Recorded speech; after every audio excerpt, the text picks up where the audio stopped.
Good morning from Santa Barbara. Spill the tea with D&E.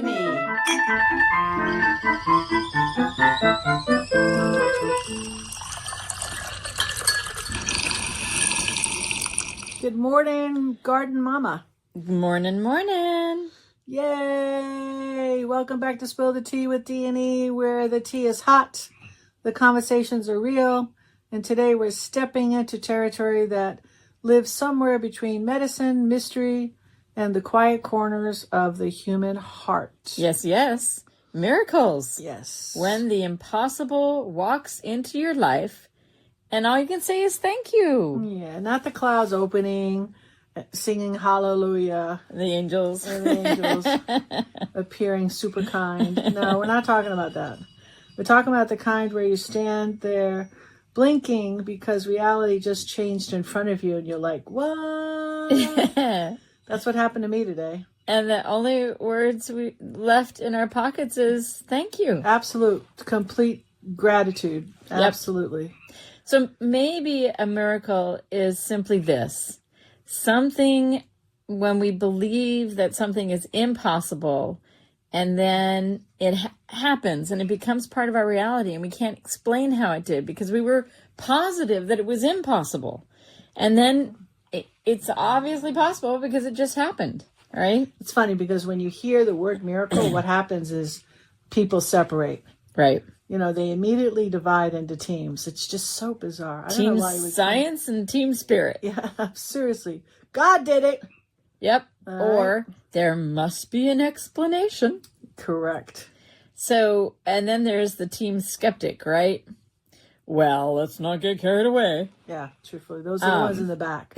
But maybe miracles don't require us to stop asking questions. Maybe miracles just mean that there currently is an absence of explanation.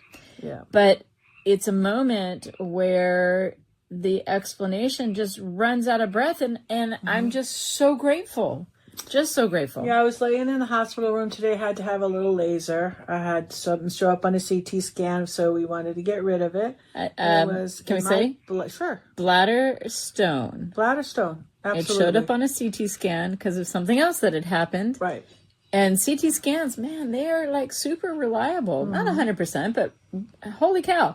It wasn't just looked at by one doctor. It was looked at by many doctors. Yes. And they all confirmed you've got a 1.8 centimeter bladder stone. Which that's not something that you could pass, so you have to blast it with a laser, which is fine. Yeah. I was prepped. It was great. Great day today.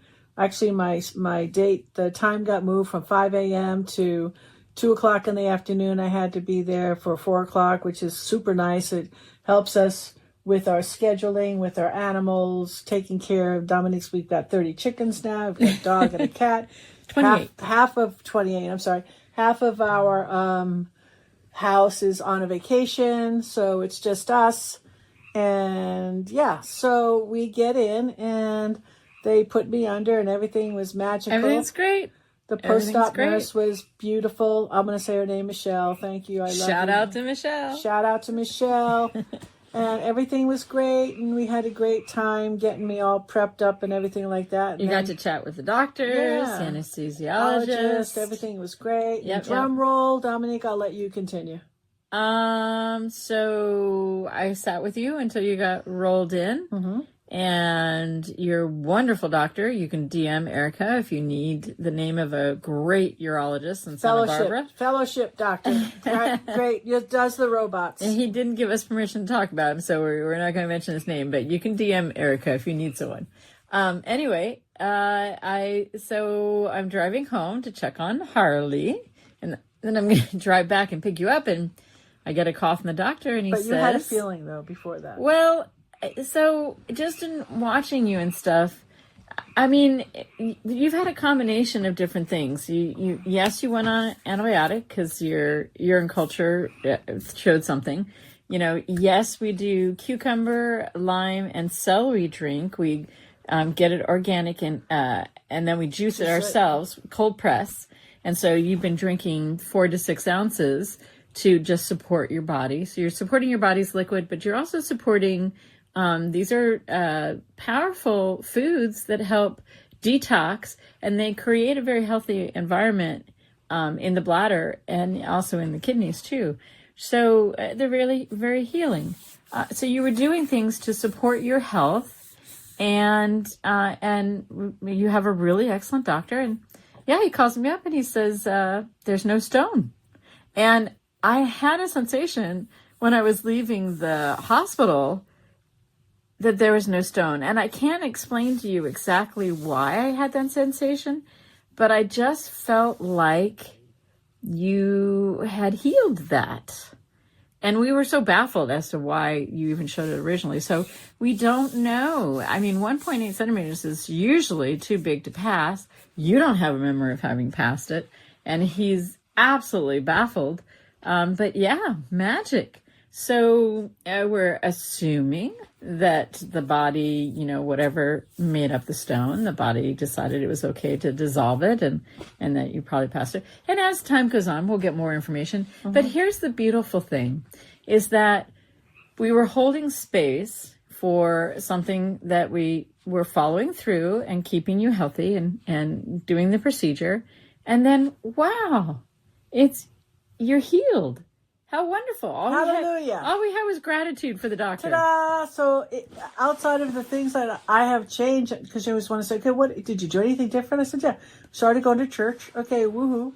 Well, and, so for this last month. Let's just preface this to say to people, if you want something different in your life, you have to behave differently. Mm-hmm. It's so funny how people expect change to happen in their lives, but they don't take a inventory of what their habits and behaviors are and change it up a bit. Yeah. So you decided, I suggested, hey. Well, you want change, and if you do the same routine, that's like almost the definition of insanity. Yeah, that's Einstein, doing the same thing and expecting a different result. Yeah, we don't do that. We have actually made changes. So we decided that the healing music, the pipe organ at this particular church in Santa Barbara is just magnificent, and the choral singers really magnificent, and I find this particular church to be very elevated. They incorporate like prayers from Navajo. They incorporate poetry. They incorporate a lot of things that make you feel like it's embracing the world culture and honoring the best of humanity. So anyway, so it has a nice feeling to it. And so we changed that up a bit, and we started attending church services on Sunday and bringing friends and stuff. So that's really nice. And then food-wise, I mean, there are things, you can go look them up. This is, by no means are we giving you medical advice.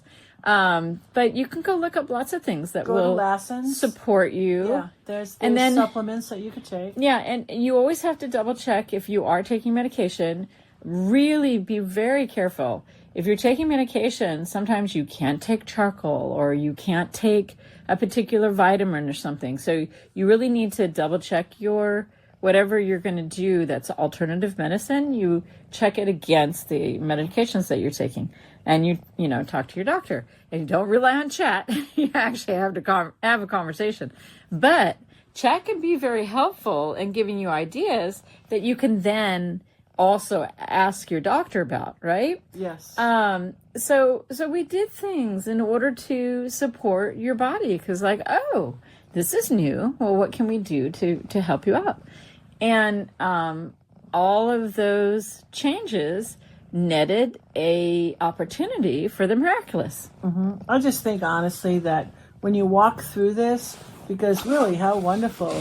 I mean, it really was exactly what I wanted. It's healed. Right? Yes. So you almost become somebody new while walking through it. Oh, that's so beautiful. Does that make sense? Yeah, that's so beautiful. And that change can be harder to explain than anything else to somebody because it's woo-woo. Yeah. And I'm just saying what happened to me. And also, too, you have always looked at your health not just from a physical oh, this is my DNA. Oh, this is what I eat. Yeah. Oh, maybe I need this medication or something. You've always looked at it from a basis of energy. Yes. Watching the energy patterns in your body and why am Well, I... that's the only reason why I think I'm still here, because honestly, every doctor on the planet says, why are you still here? I mean, last year, it's just like I shouldn't be here. You had so much inflammation. I had so much inflammation They and were blood clots. It's quite like surprised nobody survives it. that, it's frequent that people would wake up Right. not waking up. Right. You just don't wake up. Yeah. That's exactly what they said. But you have a really strong heart and a strong will to live. You have things to do, places to be. So in looking at the energetics of it, you and I have decided that part of the issue was fear, and that for various things that eventually we'll spill the tea on, you were working with some particular fears. You worked with a shaman, and you also worked with your counselor on it. And you keep... who sees and energy patterns. Yeah. So if you need a good counselor, you can DM Erica again. DM me away, baby. But it's like you are embodying a whole life. You're not just compartmentalizing yourself and your health and the things that happen to you. You are attempting to look at the whole of you, and you're also taking responsibility. You're not blaming your parents for bad DNA. You're not blaming, X, Y, and Z for various life experiences. I'm watching you, right. And you keep saying, gosh, what do I have to learn from this? Yeah. And I think part of the release of fear, number one, I like the idea that fear is false evidence appearing real. That's number one. Number two, you can also look at fear as your internal body system saying, hey, I need more information. Yeah. Push, get me more information. Well, I just look at it. I want to just take this side of it, is that miracles may be bigger than the cure. Because for me, creating an isolate kind of life because of other things I've had to experience, maybe the greatest miracle in this whole thing, this whole journey I'm going with these medical hiccups, wasn't whether the stone disappeared, but maybe the miracle was because we started going to church, right? Yeah. So finding peace during, disconnecting for an hour from our phones. Finding peace during all this uncertainty, but mostly finding community after isolation. Yes. Because we have a whole new community now that we're participating in. Yeah. And then I like, finding especially at the church, because it's a musical community. They have a choir. They have an amazing organ. You could just close your eyes and your body just floats. You can feel the vibration. You can feel it through the floor and the chairs. Yeah, it's really kind of cool. It's just like I'm finding the music. Yeah. And then I'm always a grateful person anyway. Yes. And I could say, I don't even want to use the word afraid or fear, but I just feel like I've been in this isolated cocoon, I guess. Working through because maybe it was quite a shock. Going into becoming a butterfly, and I'm just trying to rework things and figure things out, and I'm doing the work. Yeah. I'm owning my shit, and I'm just, it's just a really good place and space that I feel that I'm in, and I have guides and guidance and counselors, and I have you, because I'm working at it. Yeah. And I think when you're working at it, the outcome is going to be amazing. Or you could say, like I said, God did it, but God to me is what's inside of me. Yeah. So again, yes, God did it. You did it. Exactly. Science did it. Yes. Health did it. The doctor did it. Yep. Everything came together for the best outcome. I kind of want to explain what we mean when we talk about the work. To me, and you can tell me if you see this differently, the work to me is when I experience a rough patch and I feel an ouchie in my heart, either about something someone said or something someone did. And instead of me lashing out at that other person, expecting them to change, I look at myself and I go, gosh, why did that create an ouchie for me? Because there is some trauma point where I'm replaying a story most it should have never frequently. affected you whatsoever. Right. And most Exactly. frequently, the story I play is that I'm not worthy, that It goes back to childhood. I didn't You owe me meet, $100. I didn't meet expectations. Counselor. I somehow or another, I'm wrong or have done wrong. Right. And so I'm ashamed. And really, when you heal those points, you take care of your heart and yourself. And usually it's my little child is trying to handle an adult issue. The child can only handle one thing at a time. An adult can handle ambiguity and paradoxes. And the adult can be okay with ambiguity and paradoxes, whereas the child feels like it's going to die. Right. So that's to me what the work is, where I identify when I have an owie, and I hold myself and care for myself, and don't project that onto someone else has to do something differently, because you know what, most of the time the things that happen in our lives, it's really about us figuring our deal out, and the other person, they can either figure it out or not figure it out. That's their dealio. Unless they do a check-in and say, wow, Erica, I had this ouchie event happen. Can we process it together? Right. That's different. I'm doing a check-in with you. You're doing a check-in with me. And we're looking at some relationship dynamic, and we're learning better communication, and we're learning each other. Our whole gratitude thing that we do in the morning, because honestly, I know in my heart of hearts that really, honest to God, changes physiology. Yeah, so it does. And then creating connections and getting back with the people, because we are all one. Yes. And when you're connecting, it does change people. Yes, it does. And mostly it changes me. Yeah. Connecting to people is a gift I give to myself. Yes. So, you got to look at loneliness changes people too. Yes. Yes. So I have a saying to myself every day that I expect miracles. Yeah. And the reason why I expect miracles is because I don't know how all this is going to get figured out. I don't know how the universe is going to work out all these different things. Yeah. If I sit and fret on it, I can put myself in a state of anxiety very quickly. And then I'm just living on the edge and biting my nails going, oh my God, this might happen. Oh my God, that might happen. But instead of living like that, I've decided to live on the other side, where I go, wow, I can see all these things. You just love it out. That's what you do. And I love the world, and I love people. And I lovingly invite the universe to solve the problems. I want to be part of the solution. Right. Help me do the right thing at the right time. You anchor the love, though. I try really hard, because it makes my life more enjoyable. Because I've looked in the past, gosh darn it all, Erica, there are times where if I knew now what we were going to go through, I might not have chosen to go through it, because I would have thought that we wouldn't survive it.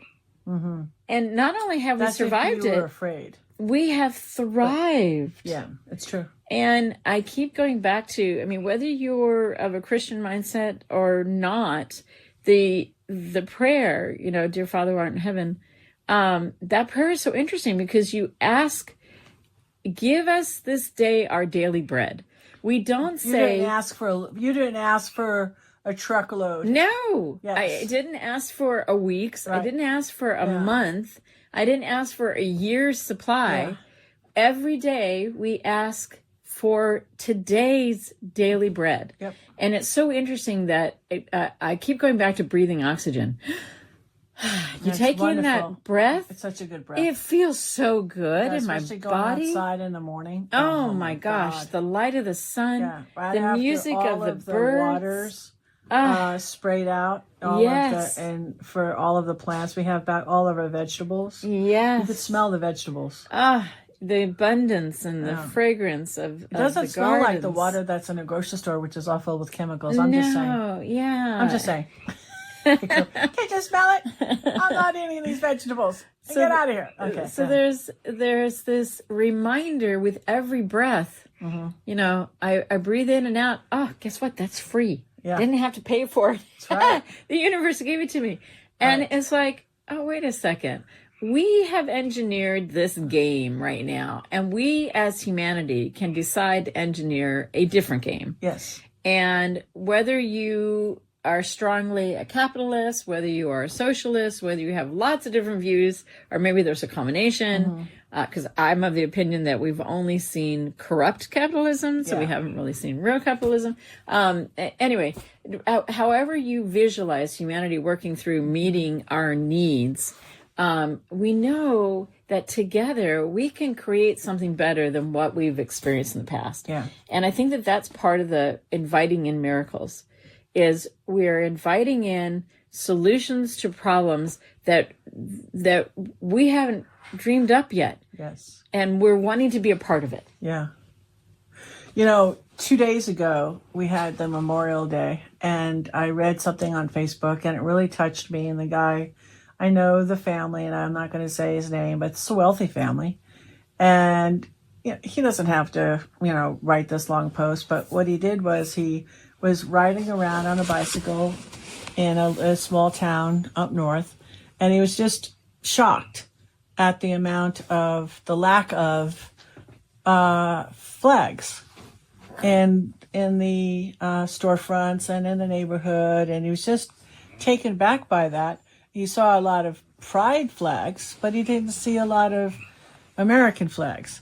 And it's something that I wanted to address because I don't know if I'm correct, but I feel like the American flag, especially in a predominantly liberal neighborhood, has been identified with the current administration. And that made me sad because I knew when it was happening, look, the flag that we put up was a tower. I mean, the flag is 2 stories high.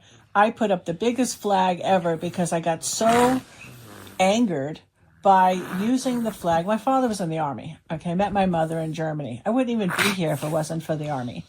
So that being said, we have a lot of family members in the military, and I was sad that whoever op or program that was set forth in some war room, like, oh, let's divide the people of this country even further. Let's take our best symbol and let's start using it and making it the identity of this new upcoming party. And it really upsets me. So I've had a lot of people comment, because I was taking Switzerland. I said, look, I have a pride flag.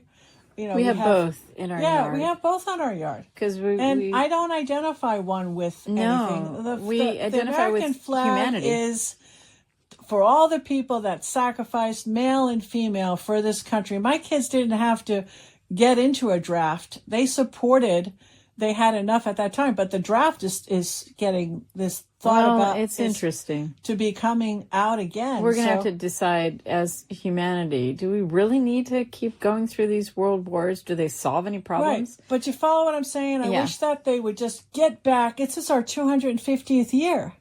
Yeah. This would be a good time to unite as one American people. Well, so not Democrat, Republican, liberal, socialist, independent, not all that stuff. Just we are Americans. I mean, it's kind of like an American first thing. It has nothing to do with MAGA or MAHA or any of that haha. It's all just let's be American. That's the flag. So this is the thing. When I was a kid, my parents had me growing up. Parades. They shut the world down on 4th of July when we grew up. Well, it was awesome. But my parents... Barbecues. Everybody had a barbecue. My parents raised me a little differently. We had discussions. We would talk about the Declaration of Independence. We would talk about the Bill of Rights. I know, you read we all would that talk too. About the Federalist Papers. Yes. We talked about Tocqueville's Democracy in America. We talked about Thomas Paine. We talked about, what is this experiment? And my parents always stressed that America is an experiment. And this is the thing that was different. And I think that this is your point, is that this experiment, the uniqueness of this experiment, is that you had people get together and say, we have natural rights. And the natural rights come from our Creator. And they only use the word our Creator because they're trying to leave open the right for all human beings to be religious or not be religious on their own, right? But we have natural rights, and that government, the rules that we put together were to control government. They weren't meant to control people. And I think that we have come so far around where there are so many statutes. We're breaking, as individuals, quote, we're breaking laws all the time that we don't even know exist. There are so many statutes out there that we haven't necessarily voted for. So this American experiment has things that we've done well and has things that we have not done well. And I think that part of the challenge is... This is another miracle. Yeah. No, it is. it truly is. Yeah. To have this experiment, it was unique. And it came out of the energy of the Magna Carta, because the Magna Carta was an agreement where the nobles came together and basically said to the king, hey, we get to have a say. And if you don't sign this paper, we're going to revolt against you. Yeah. And so all of a sudden, the divine right of kings now got kind of curtailed, and the rights of man, well, at that time it was nobles, but still broke through. And so it's really, really important to me, having this human experience as spirit, that we honor the fact that some people experiencing America have not experienced abundance, have not experienced infinite possibilities of the American dream and so forth. And so, those of us who have, we wish that abundance on all people. And that's what you're referencing, is that the best and the highest of what the intention is to be an American is what you want to celebrate. And absolutely, there's plenty of time for us to argue over the things that we need to change. And that argument and discussion is very important. And that complexity is really important.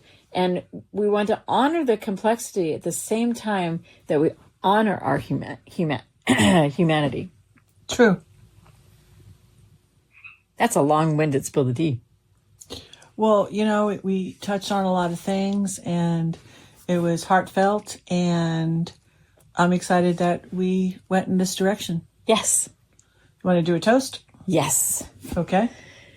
I want to toast the fact that my imagination can encompass the possibility that the universe has solutions to problems I see that I have not yet dreamed of.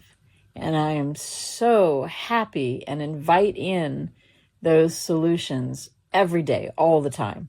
Aw. I expect miracles. I like that. And it's a shift. And we're doing a life shift right now, and it's a great time to do it. And you could do it dramatically. You could do it quietly. So, I'm ever so grateful for you to get me back into church, because I kind of kicked and screamed, but now I like it. And I appreciate you.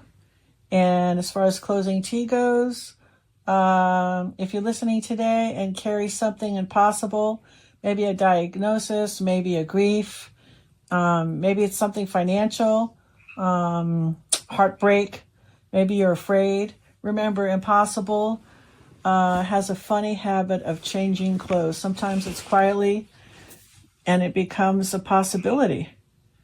So, cheers to that. Yeah. You don't know. You don't know. So it's funny. Just leave your heart open for any possibilities, and don't predict an outcome. Yes. That's what I did. Yes. I just said, hey, I'm good. Yes. And I told everybody what was going on. I said to get back to you soon. I mean, I was supposed to get home at like 9, 10 o'clock at night. Midnight, maybe. Yeah, we were in the driveway at 5. Yes. That's what happens when they ain't nothing there. Way to go. Bye-bye. Thank Not you, there. universe. Thank you. Thank you for all the love and support. Bye for now.